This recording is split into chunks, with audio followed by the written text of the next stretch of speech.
మన జిల్లేడుపూడి గ్రామంలో infertility camp అంటే గర్భకోశ వ్యాధి చికిత్సా శిబిరం ఉంది. ఈ శిబిరంలో ఏంటంటే ఎదగరాని పశువులు, ఎదగొచ్చిన తిరగపోట్లే పశువులు, తర్వాత గర్భకోశకు సంబంధించిన వ్యాధులతో బాధపడుతున్న పశువులన్నింటికీ చికిత్స అనేది నిపుణులైన వైద్యులతో చేయబడుతుందండి. ఇక్కడ ముఖ్యంగా ఏంటంటే మనకి రైతులు పశువులు అనేవి ఈనిన 2వ నెలలే అది ఎదకొచ్చి మళ్ళీ గర్భం దారిస్తే రైతుకు ఉపయోగం ఉంటుంది.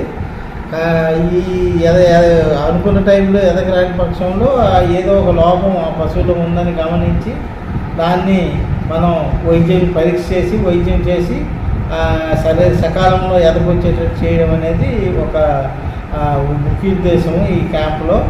అదేవిధంగా తిరగపోట్లే పశువులు కూడా అంటే ఇంజక్షన్ల ద్వారా మనం ఇప్పుడు కృత్రిమ గర్భోత్పత్తి ఇంజక్షన్ల ద్వారా మనం ఇవి చూలు ఇంజక్షన్ చేయడం జరుగుతుంది. ఆ చూలు ఇంజక్షన్లు కూడా 1-2 ఇంజక్షన్ల ద్వారా పశువు అనేది గర్భం దాల్చాలి. లేని పక్షంలో దానికి ఏదైనా గర్భకోశంలో వ్యాధి ఉన్నట్టు నిర్ధారించి దానికి కూడా వైద్యం చేసి డాక్టర్స్ మందులు ఉచితంగా ఈ క్యాంపులో ఇవ్వడం జరుగుతుంది. ఆ విధంగా రైతులకు ఉపయోగం ఉంటుందండి క్యాంపు. మన చెర్లోపాలెం గ్రామంలో లేగదోడు ప్రదర్శన అనేది నిర్వర్తించడం జరిగింది. సుమారు 38 రోడ్లు ఆ ర్యాలీకి రావడం జరిగింది. ఈ ర్యాలీ కూడా ఈ కాపు ర్యాలీ కూడా నిర్వహించడానికి ముఖ్య ఉద్దేశం ఏంటంటే ముఖ్యంగా ఆడపు దూడలు అనేది పెంపకం అనేది రైతుల్లో ఒక అవగాహన కల్పించాలి. సకాలంలో అది మెచ్యూరిటీకి రావాలి, ఎదకి వచ్చి తిరిగి మంచి పాడి పశువుగా అభివృద్ధి చెందాలి.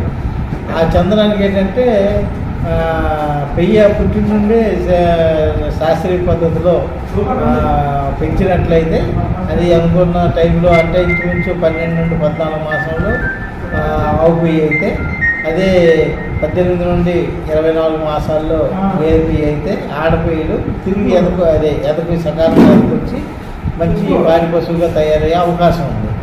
ఈ ర్యాలీలో ముఖ్య ఉద్దేశం ఏంటంటే ఎవరైతే దూడల్ని దానికి శరీర బరువు తగ్గట్టు పాలు ఇవ్వడం, అదేవిధంగా సకాలంలో నట్టల నివారణ మందు పట్టడం, అదేవిధంగా దానికి కావలసిన విటమిన్ ఏ ఇంజక్షన్లు వేయించడం, అదేవిధంగా మినరల్ మిక్చర్ మేపడం, ఇవన్నీ చేసి పక్షంలో దూడ ఆరోగ్యంగా పెరుగుతుంది.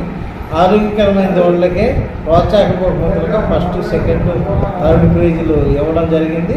అదేవిధంగా పార్టిసిపేట్ చేసిన ప్రతి దూడకి సంబంధించిన రైతుకు కూడా ప్రోత్సాహపూర్వకంగా కూడా ఇవ్వడం జరిగింది.